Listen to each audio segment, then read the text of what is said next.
Hey everyone, welcome back to the channel. For those of you who are new here, my name is Matthew Mark Nichols, and I am a 55-year-old Gen Xer sharing my life experiences in the hopes of helping other people to live a happier and healthier life.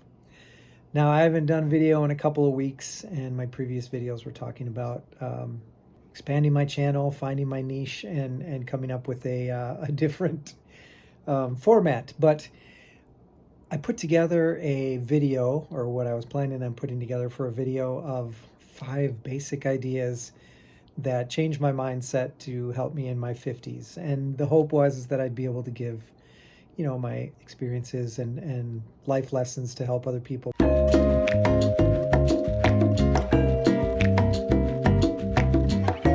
But as I went through the video and was going through some of the concepts, it just wasn't feeling right. So for those of you who've been here before and have been following me, I'm going to keep doing what I was doing. It's basically just sharing my experiences of what life is like for me here in Alaska. And eventually I'll be heading back to Costa Rica in about a year and a half, maybe a year.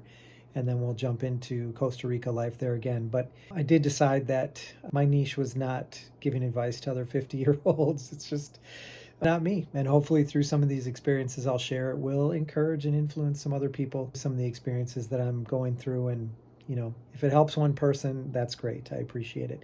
So if you're enjoying the content, please hit that like and subscribe button. It will definitely help the channel to grow. Hit the notification bell so you can find out when new videos are coming. And I have just added in the description below the Buy Me a Coffee option, or the Buy Me a Coffee link, which allows people to give modest donations to help with the channel. Anything that someone would give is greatly appreciated. Not expected, but definitely appreciated. The funny thing is, I don't even like coffee. I don't drink coffee. I never have. But it's called Buy Me a Coffee, so you can do whatever you want. It's basically buy me a beverage, buy me a beer, buy me a soda, or buy me a coffee. The general idea is, again, that it's helping the channel to grow. So appreciate that. Okay, what's going on? So I'm in Anchorage, Alaska right now, and I have been in this Airbnb for the last 3 days. I am coming back because when I had my kidney stone a while back, kidney stones, depending on how you look at that, I was actually in the same room here in this same Airbnb. It's a beautiful room, nicely set up, nice and quiet, right across from the small airport over here, Merrifield in Anchorage, Alaska. And when I was here for my kidney stone, they found a spot in my lung. So they said to come back in 3 months and they would check it again to see if there was any growth. Maybe we should have taken a biopsy to begin with, but we didn't. So we're doing that now. So I came back a couple months later, and tomorrow I go in for my appointment. They're going to do a CT scan. We're going to see how that turns out. Knock on wood, or anything you need to do. Got people saying some prayers for me, other people just, sending warm wishes that everything turns out okay. Hopefully it'll be nothing, no growth, and I can hop back on a plane and head back to getting on with my life the way it was going.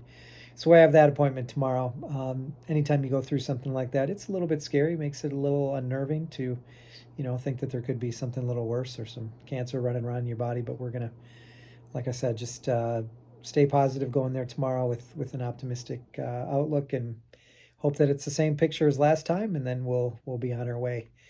Now, coming to Anchorage from the small village, or it's actually the city of Egegik, as I've explained before, but it's small enough that it's a village. We're bouncing around right now between 14, 15, 16 people. I think by the time I head back, some other people have left. We might be down to 13 people living there now. So it's a very quiet place to live, and I've really come to enjoy it very much, at least for this period of time in my life. Still working a manual labor job for the city of Egegik. We're doing a number of kind of pre-winter prep jobs. We're getting all the plows ready, all the machinery ready, maintenance stuff, oil changes, nothing sexy, but just kind of getting the village ready, taking care of little jobs. Fortunately, we haven't any more water breaks. So I'm not underground digging deep holes, fixing any more water breaks. It's getting too cold for that. Anchorage here just had a pretty decent snowfall that I flew into when I came in. So the weather is definitely here, and winter's here and coming, and I'm sure it's not going to stop. This part of town, or this part of the state, gets quite a bit of snow. We're also going through our sun changes right now. So we have dark until about 9:30, 10 o'clock in the morning. And then it's starting to get darker earlier and earlier each night. So right now it's getting dark about 7. And we're going to get to a point where we probably have about 4.5 hours of light each day, where it won't get light until about 11, 11:30. And then, you'll get a little bit of sun. And then by 4:35, the sun is down and out for the rest of the day. So it's a darkness thing that you have to get used to. It can affect some people. Doesn't affect me. I experienced that when I was in Mountain Village, which is a small village on the west side of the state here in Alaska, where I taught for a couple of years, and you just get used to it. You go to work in the dark, you almost come home in the dark, and most of your activities at night, if you're going somewhere, are in the dark. So you just kind of get used to it. And then by the spring, March or April, that'll start to change. The days light-wise will start to get longer, and you'll get back to a normal place. Now, another exciting thing that had happened recently, probably within the last month and a half, many of you know that I've been writing my whole life, and I have a platform that I've been publishing books on called Amazon KDP. Some of you may be familiar with that. And I published my first book in 2006, and I did a lot of writing in between, but I didn't publish another book until 2021. And then between 2021 and 2022, I wrote the Prime Cut series, which was 10 episodes, which I also published on Amazon KDP. Now, in addition, I have always loved doing photography, and so I decided a few years ago, to take my photography, turn it into journals that people could write in. Here's an example right here.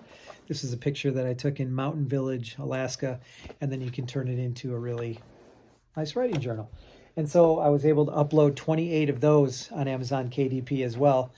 And then what I did this summer with my photography, I sat down and took, not joking, about 10,000 pictures and went through all of them. And I picked out maybe my favorite 150-ish, and then narrowed that down to about 130 and divided up into a few different categories.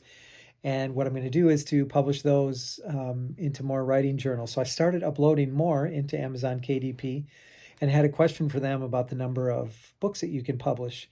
Got an email back from them and said, well, you can only upload 3 a day. We want to maintain the professionalism of our publishing for our readers. And I thought, all right, that's cool. I'll just have to go a little bit slower and do 3 a day until I get my 130 in. And then an email that immediately followed that email was a message from Amazon KDP that they were terminating my account, which means I will have all my books removed from Amazon. I can never upload any more books. I cannot receive any past royalties or royalties that are available at the time. And I will no longer be able to create another account where I can upload books to Amazon. It was a pretty big blow, and I didn't understand why. I sent some really nice emails back to appeal to ask if I could get my account reinstated, that it was a mistake. They said they were confident that I had another account that was previously terminated. Now, if it were me, and maybe you, if you think about this, if you've ever been terminated from something or fired or had something taken away, that you would remember that moment, or it would be, a strong memory. I never had my account terminated, not since 2006. I've only had one account the whole time. I tried to explain that, and then they very adamantly came back and just said, we are confident that your account is breaking our terms and conditions, and we will no longer be listening to any further appeals. So that was it. And it was a big blow to me, because that's 40 books that my readers will never be able to see again. I do have copies, hard copies online that I can, look up and republish somewhere else. But it was very, very disheartening and disappointing. I had so many connections to other social media where people could go to those things, and people who were enjoying the journals that they were buying. So it was a big bummer. So I researched, and I was able to find Barnes & Noble, who had a very similar setup to uploading books. And so I started re-uploading my journals. Right now I have 30 of them on there, which is very exciting. You'll be hearing more about that as we go along. And I'm excited to be on there now, but I'm very sad that Amazon decided to do that. I don't know why. I will be doing another video on that, very specifically explaining what happened and the process that I went through with them. But you just you get knocked out and you got to get back up. And very, very fortunately, and And to my advantage, I was able to find Barnes and Noble, who was an excellent, company to work with, and hopefully I'll have a better experience with them and not be terminated from that. So I was very excited to find another place to be able to upload my journals, and I'm excited to be able to share those with you as these weeks go on, because I have a lot of really cool pictures to share. And for those of you that are curious about the Costa Rican connection, the countdown is now down to about 10 and a half, maybe 11 months until I return to Costa Rica permanently. I will be working hard for the city of Iquique for another 10 months, I would say. And then the plan is to head back to Wisconsin for a few weeks to connect with my son, Seth, and pack up all my things, get them into a shipping container, get that container shipped down to Costa Rica, and start my retirement down there, and start the next chapter of Happily Ever After. So Carlita and I, my fiance and I, are staying in very close touch, texting every day, doing a couple FaceTimes a week, and I am definitely improving my Spanish, my Espanol, with her, which is great, and her kids. So that's been fun and exciting as well. Well, that's all I got right now. I'm continuing to write the new chapters of my rags to riches story in this long distance romance that is hopefully going to be a beautiful, beautiful story to tell to our grandkids someday, about making this sacrifice and coming back up here to Alaska to work and be away from my family and the people I love, and do what I have to do. So that's part of my adventure right now. Thank you to my 2 loyal viewers for being here. I appreciate you. Everyone else coming along for the ride, I'm happy to have you here too. And as always, we will see you back here again real soon.